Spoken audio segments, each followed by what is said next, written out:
ఇక అమెరికా అధ్యక్షుడిగా Donald Trump ఎన్ఆర్ఐలకు మరో షాక్ ఇచ్చేందుకు సిద్ధమవుతున్నారు. The one big beautiful bill పేరుతో కొత్త పన్ను చట్టానికి అమెరికా ఆమోదం తెలిపేందుకు ట్రంప్ ప్రభుత్వం ప్రయత్నాలు చేస్తోంది. ఈ చట్టం ద్వారా అమెరికా నుంచి ఇతర దేశాలకు డబ్బు పంపే వారిపై పన్ను విధించనున్నారు. మే 12న ప్రవేశపెట్టిన బిల్లు ప్రకారం అమెరికా పౌరసత్వం లేని వ్యక్తులు యుఎస్ నుంచి వేరే దేశాలకు డబ్బు పంపితే 5% పన్ను విధిస్తారు. అమెరికాలో ఉంటూ ఇంటికి డబ్బులు పంపే దాదాపు 45 లక్షల మంది భారతీయులపై ట్రంప్ నిర్ణయం ప్రభావం చూపనుంది.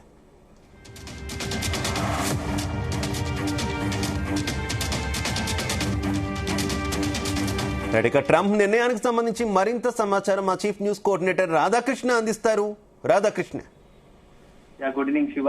మొత్తంగా భారత్ కి సంబంధించినటువంటి అమెరికా అధ్యక్షుడు ట్రంప్ తీసుకొచ్చిన నిర్ణయాలన్నీ కూడా భారత్ కొద్దిగా ఇబ్బందికరంగా పరిణామాలుగా భావించాల్సి వస్తుంది. ఇటీవల కాలంలో అమెరికా అధ్యక్షుడిగా రెండోసారి అధ్యక్షుడిగా ఎన్నికైన తర్వాత డొనాల్డ్ ట్రంప్ తీసుకుంటున్న ప్రతి నిర్ణయం కూడా అది ప్రత్యక్షంగానే భారత్ కొంత ఇబ్బందికర పరిస్థితి తెచ్చిపెడతా ఉంది.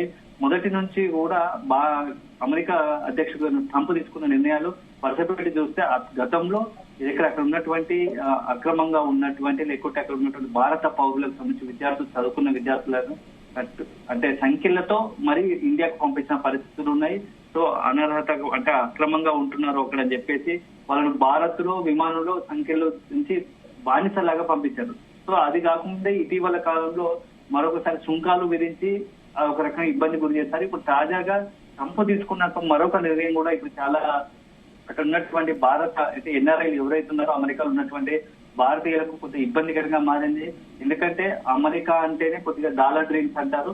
సో ఎక్కడే అక్కడ డబ్బులు సంపాదించవచ్చు, అక్కడ సంపాదించి ఇక్కడ ఇండియాలో ఇన్వెస్ట్ చేసుకోవడమో లేకపోతే తమ కుటుంబ సభ్యులకు డబ్బులు పంపించుకోవడం ఒక ఆలోచనతో ఆర్థికంగా కొద్దిగా బలోపేతం కావాలి అని చెప్పేసి ఒక ఉద్దేశంతోనే అక్కడ అమెరికా వెళ్లి ఉన్నత చదువులు చదువుకొని అక్కడే జాబులు చేసే పరిస్థితులు ఉన్నాయి. సో ఈ సందర్భంలో అక్కడ ఉన్నటువంటి అమెరికా అధ్యక్షుడు తీసుకున్నటువంటి ట్రంప్ తీసుకున్న నిర్ణయం మాత్రం కొంత షాక్ కలిగిస్తుందని చెప్పవచ్చు. ఎందుకంటే అక్కడ ఉన్నటువంటి ఎన్ఆర్ఐలు ఎవరైతే ఉంటారో వాళ్ళు విదేశాలకు డబ్బులు పంపించాలంటే మాత్రం 5% పన్ను కట్టాల్సిందే అనే కొత్త నిబంధన తీసుకొచ్చింది. సో ఇప్పటికే ఇది అక్కడ ఉన్నటువంటి బిల్లును అమెరికా చట్టసభల్లో దాన్ని ప్రవేశపెట్టారు. సో దానికి చట్ట రూపం దాలిస్తే మాత్రం ఖచ్చితంగా అక్కడ ఉన్న వాళ్ళు విదేశాల్లోకి డబ్బులు పంపిస్తే 5% పన్ను కట్టాల్సిందే. సో దీనికి ఎవరు యుఎస్ లో పుట్టిన వారికి తప్పితే మిగతా అందరూ H1 వీసాలను గ్రీన్ కార్డు హోల్డర్ కలిగిన వాళ్ళకు కూడా మినహాయింపు లేదు. సో వాళ్ళు కూడా ఒక 5% పన్ను కట్టాల్సిందే. ఎవరైనా ఇప్పుడు ఇండియాకు కానీ లేకపోతే అతర ఏ దేశాలకైనా ఇతర దేశాల ఉన్నటువంటి అక్కడ ఉన్నట్టు అమెరికా నివసిస్తున్న వారు ఆయా దేశాలకు సంబంధించి డబ్బులు పంపాలేమన్నా ఖచ్చితంగా 5% పన్ను కట్టాల్సిన చట్టసభలోకి తీసుకొచ్చింది. సో ఇది ఏకగ్రీవం అయి ఒకవేళ చట్టసభల్లోకి ప్రవేశపెట్టే చట్టం దాలిస్తే మాత్రం కొంత ఇబ్బందికర పరిస్థితి. ఎందుకంటే చాలా మందికి ఇది ఎఫెక్ట్ పడుతుంది. దాదాపు అమెరికాలో 40 లక్షల మంది భారతీయులు ఉన్నట్టు ఒక అంచనా. సో వీళ్ళందరిపైన కూడా ప్రభావం ఉంటుంది. మొత్తంగా కూడా ప్రపంచంలోనే అత్యధికంగా అమెరికాలో ఉద్యోగ రీత్యా కావచ్చు లేకుంటే ఎడ్యుకేషన్ పర్పస్ లో కావచ్చు అక్కడ ఉన్న వారిలో ఎక్కువ భారతీయులు ఉంటారు. సో భారతీయులు, ఇండియన్స్, అదేవిధంగా చైనా ఈ 2 దేశాలకు సంబంధించిన వారు అక్కడ ఎక్కువ ఉంటారు.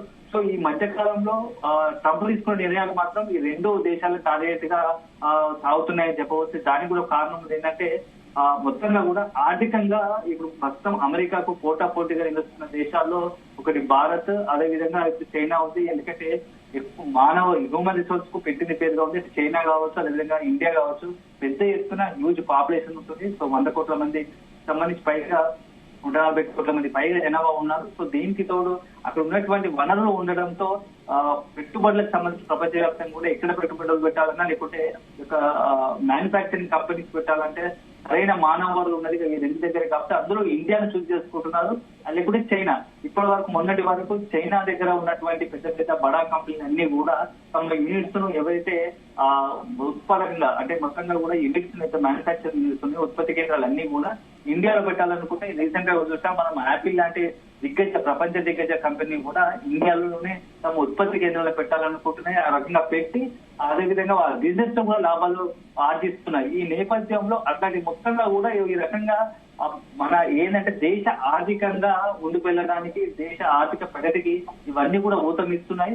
సో భవిష్యత్తులో ఖచ్చితంగా అమెరికాకు ఆర్థికంగా లేకపోతే ప్రపంచంలో శక్తివంతమైన దేశంగా ఇండియా నుంచి ఒక ప్రమాదం పొంచి ఉందని ట్రంప్ భావిస్తున్నట్టుగా తెలుస్తోంది. దాంట్లో భాగంగానే ఇటీవల అన్ని భారత్ కు కొంత ఇబ్బందికరంగా నిర్ణయాలు తీసుకుంటున్నట్టు చూస్తుంది. భారత్ మీద ప్రభావం చూపే నిర్ణయాలు తీసుకుంటుందని చెప్పవచ్చు. ఎందుకంటే మొన్నదాకా చూస్తాం సుంకాల వివాదం అలాగే ఉంది. అదేవిధంగా రీసెంట్ గా ఇప్పుడు యాపిల్ సంబంధించి అమెరికాలో మన ఉత్పత్తి కేంద్రాలు పెట్టండి, ఇండియాలో వద్దు అని చెప్పేసి ఆ టింక్ కు సూచించడం. ఇప్పుడు మరొకసారి అక్కడ ఉన్నటువంటి భారతీయులకు సంబంధించినటువంటి ఎవరైతే ఉన్నారో, అంటే మొత్తంగా ఉన్నప్పటికీ ఇండియన్స్ ఎక్కువ ఉన్నారు కాబట్టి వాళ్ళకి ఇంపాక్ట్ కలిగేలా అక్కడ అమెరికాలో ఉన్న వారికి భారతీయులకు పన్ను శాతం విధించడం.